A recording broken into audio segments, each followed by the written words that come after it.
लेखणीतील खरे शिल्पकार आदिवासी ठाकर समाजाचा अभिमान हिरामण आगेवाले व माधवभाऊ गांगड यांच्या लेखणीचा गौरव.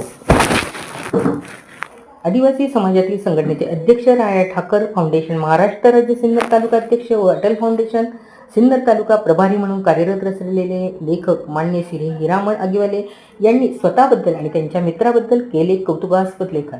लेखनातील खरे शिल्पकार आदिवासी ठाकर समाजाचा अभिमान माननीय श्री हिरामण आगेवाले आणि माननीय श्री माधवभाऊ गांगड यांनी आजच्या डिजिटल युगात शब्दाची ताकद अधिक वाढली आहे.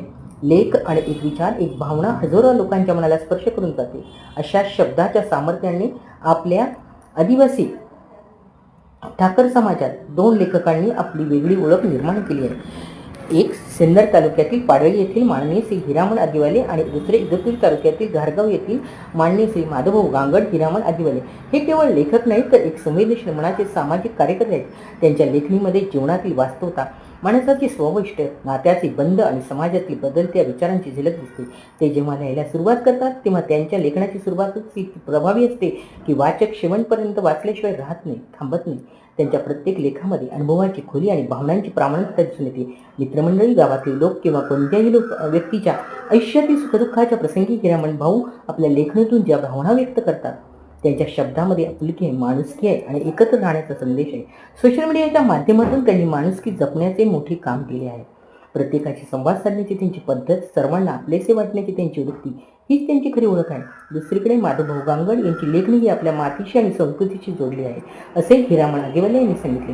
ते आपल्या आदिवासी ठाकर समाजाच्या बोलीभाषेत लेखन करतात, जे त्यांच्या लेखनाचे सर्वात मोठे वैशिष्ट्य आहे. त्यांच्या शब्दात आपल्या बालपणाच्या आठवणी, आईवडिलांची शिकवण, आजी आजोबांचे संस्कार व आपल्या आदिवासी समाजातील पारंपरिक मूल्य जिवंत होतात.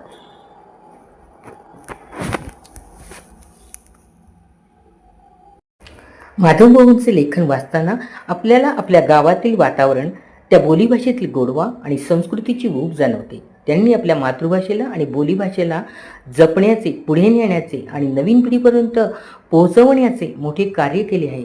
त्यांच्या लेखनामुळे अनेकांना आपल्या मूळ संस्कृतीची जाणीव होते आणि अभिमानही वाटतो. विशेष म्हणजे हिरामण आगेवाले हे स्वतः उत्तम लेखक असूनही माधवभाऊ गांगड यांच्या लेखणीचे मनापासून कौतुक करतात.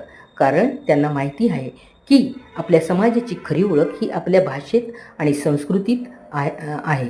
तसेच हिरामण आगेवाले यांनी सांगितले की ठाकरी बोलीभाषेतून व्यक्त होणारे विचार हे केवळ शब्द नसून ते आपल्या आदिवासी ठाकर समाजाचे अस्तित्वाचे प्रतिबिंब आहे.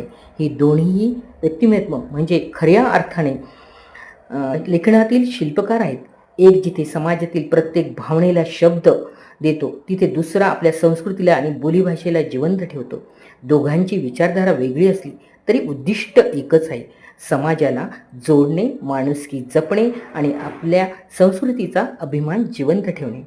आजच्या काळात अशा लेखकांची समाजाला खूप गरज आहे. कारण ते केवळ लिहित नाहीत तर विचार घडवतात, नाती जपतात आणि समाजाला दिशा देतात. हिरामण आगेवाले आणि माधवभाऊ गांगड हे दोघेही आपल्या आदिवासी ठाकर समाजाचा अभिमान आहे. आमच्या लेखणीचा प्रवास असाच कायम प्रेरणादायी राहू आणि आमच्या शब्दांनी समाजात सदैव प्रकाश पसरत आहोत, हीच ईश्वरचरणी प्रार्थना. तसेच आपण आमचे लेख वाचून आम्हाला चांगली प्रतिक्रिया देऊन आमचा अभिमान वाढवत आहात आणि त्यातून अजूनच आमच्या दोघांच्या विचारधारेला चांगली सुरुवात होते. त्याबद्दल मी हिरामण आगेवाले आपले सर्वांचे मनापासून आभार मानितो आणि थांबतो. धन्यवाद.